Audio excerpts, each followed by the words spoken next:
Hello everyone, welcome to the first AP Microeconomics video in this channel, and today I'll be covering three important concepts in Unit 1, which are scarcity, opportunity cost, and comparative advantage. First is scarcity. Scarcity is the fundamental economic problem, and it refers to the limited availability of resources relative to unlimited wants. We face scarcity because we have unlimited wants but limited resources.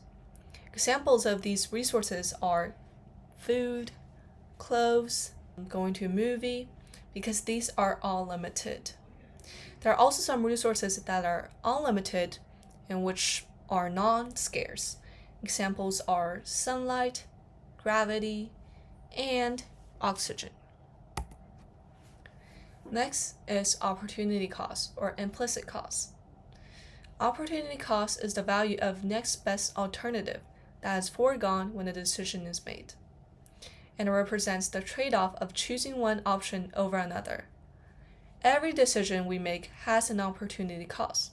For example, if you choose to attend college, your explicit cost, or the cost that's more obvious, is having to pay the tuition.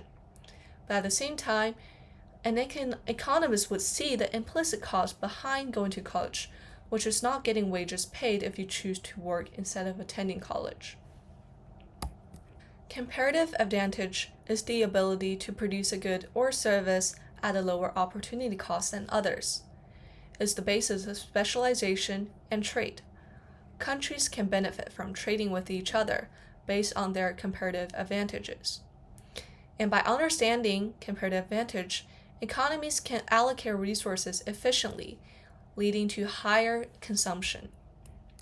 So on the right, we have the production possibility curve, basically saying that if a country only has two goods, good A or good B, it could either allocate all its resources to produce this amount of good A and no good B, or this amount of good B and no good A. And if it wishes to produce more good A, it has to give up some good B that could have been produced. This is basically putting the production possibility curve into a table and comparing two countries. So in an economy where only two countries, country A and country B, are involved, we have to decide which country should specialize in producing which. Country A can either produce 200 phones or 50 cameras, and country B can choose to either produce 120 phones or 60 cameras. So to find which country should specialize in producing which, we have to find the country with lower opportunity cost. So the opportunity cost can be calculated by dividing the other number over itself. So for example, for country A, the opportunity cost of producing phone would be 50 cameras over 200 phones, which is 1/4. And for producing camera, it will be 200 phones divided by 50, which is 4. And for country B, the opportunity cost of producing phone is 60 over 120, which is 1/2. And for producing camera, it will be 120 over 6, which is 2. So after we have our opportunity costs, we compare them. So we compare phone for country A and B. We can see that country A has a lower opportunity cost, so country A should specialize in producing phone. And for camera, country B has a lower opportunity cost, so country B should specialize in producing camera. So the next thing we'll be looking at is the terms of trade. And that's the ratio of the price of exported goods to the imported goods.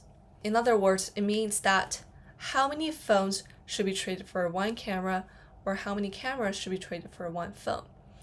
And to find the terms of trade, we look at the two opportunity costs of producing phone and choose a number that falls in between the two numbers. So an example will be 1/3. And to find the terms of trade for one camera, we'll look at the number in between 4 and 2, which is 3.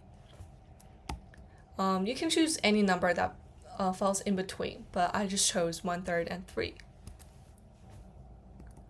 That's basically all for this video. I'll be covering more microeconomics units in future videos. Thank you.